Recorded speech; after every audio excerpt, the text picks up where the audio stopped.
the first drill for Cory's house. The first corner we're gonna drill there about 8 feet deep.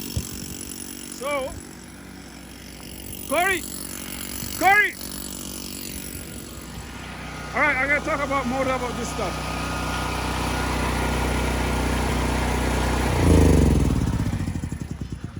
Okay, that's good. Just carry on. What were you doing? How much further does it have to go down? About a foot. It didn't go down a foot. It's okay. I'll carry on from here. Okay, cool. All right. So, here we got now Cory's house. The footing is done. A local company called Santos Brothers, I guess. They did this footing. It looks nicely done. For me, it took me about 3 months to do a footing for my house because I was the lead on it, and mostly myself and my friends, my cousin with Samson did it for me. So half me, half some other guy, and then my cousin's friend and my cousin finished it. So it took every weekend. It took a while. We got my buddy Tahir helping us today, right, Tahir? Yes. Okay, so the idea is we are laying down dowels every 16 inch. So for ICF, you need dowels every 16 inch. For AMVIC, there is a manufacturing installation guide, and that tells you where to start. So Cory's house sits on a bedrock, but the difference between his bedrock and my bedrock, his bedrock is a little bit loose to drill. It's easy. My bedrock was the hardest one. Another difference is that by the time he levels with the road over there, he's gonna go about 4 feet. So that means he meets the Ontario Building Code requirement to have a foundation about 4 feet foundation that's below frost line. So if he's doing that, if you start in at the bottom of the foundation, he does not need to anchor this footing to the bedrock, because that's not his, basically the bedrock is not his footing. In my house, the bedrock is the foundation. So I start right from the bedrock and I build. So that's my footing. So I had to anchor it. And the building, the designer, Eric called for anchoring about 6-inch deep, number 15 rebar. Every 8 feet is what he called for. But I did a foot deep every 4 feet. That's what I did. For Cory, I'm gonna do every 8 feet.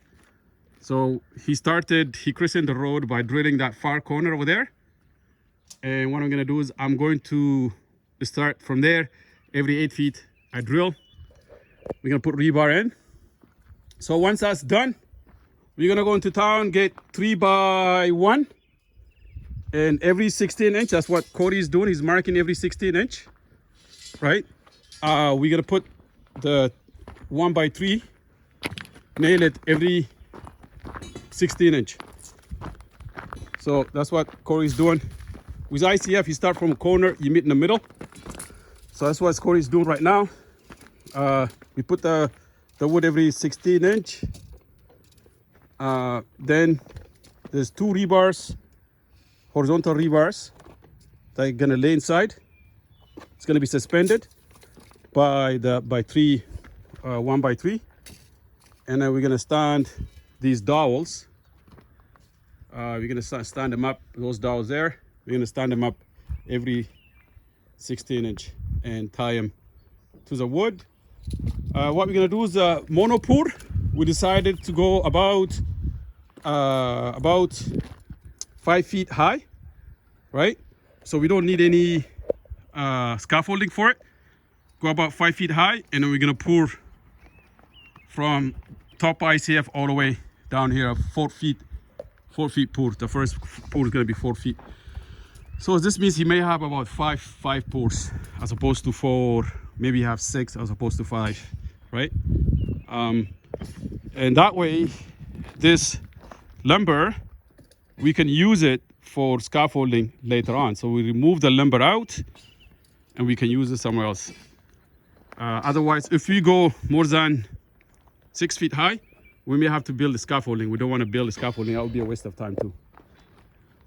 So that's the plan. Hopefully by this weekend, we'll have that wood nailed and the rebar inside laid. All 8-foot rebars drilled. And the number 10 also laid inside. And I'm gonna leave a task for Cory to basically finish it off, whatever is left to finish for the week. I already showed him how to put together ICF. I will do the first 2 layers with him probably on Monday, and then he can finish the rest of the week. Once, because there's no marking, there's no opening for foundation, it's gonna go very quick. He could actually, if he's committed, he could do it within a day by himself, the whole thing. Depends how much he's committed. So when I was doing mine, I was just taking forever. So it was very slow. It was during COVID time. So right here, the way ICF is laid, you start from each corner. So you got one on each corner, right? And then you lay him, you meet in the middle. There is a clip. He's got the clip, I'm sure. And you clip them together. These loose ones become very rigid. Okay, I'm excited for Cory. His house is going to be very beautiful house. You can see here from the foundation, you can see the garage over there, right? That where that mound is, that's the garage. And then there is a mudroom right about there. This is his in-law suite with a bedroom. And then that's his living room right there. And then he's got a couple of one bedroom on that far corner. And he's got another bedroom on that corner, maybe I think an area, an extra space over there. And then his living room and kitchen is right in the middle, right there. And from outside, I mean, this is about 100 feet wide by 55 feet deep, right? A very wide design that he chose. He bought the design online. I told him not to buy it. He went ahead and bought it anyways. I could have just, the way I did mine is I copied the layout that they use for advertising, and I just modified that to my liking using different softwares.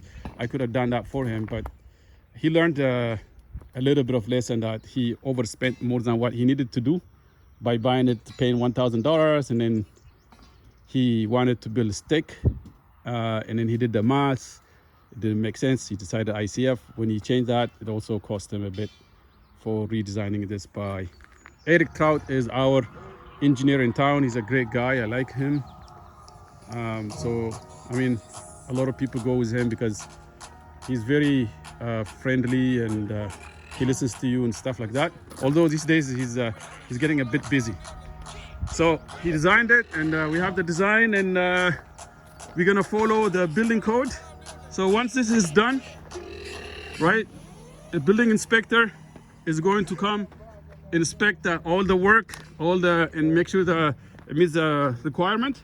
Then there will be a pour. Then there will be a fill in the middle. After a fill, we start the walls up. Okay, so the ICFs go up very quick. Reinforcing and putting reinforcing scaffolding is the one that takes a bit long.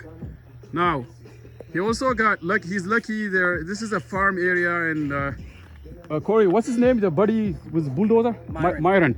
So Myron, he's got his company. He's like really nice guy. He's got this bulldozer by his farm. He just leaves it here, and whenever we need a dig, he uses that dig to bulldoze. So I'm excited. And Cory, you're excited too, right? Bro, it's hot. Yeah, so happy for you. It's fun, man. All right, I'm so glad, buddy. Yeah, thanks, Rick. Thank you. Man. No worries. Ciao.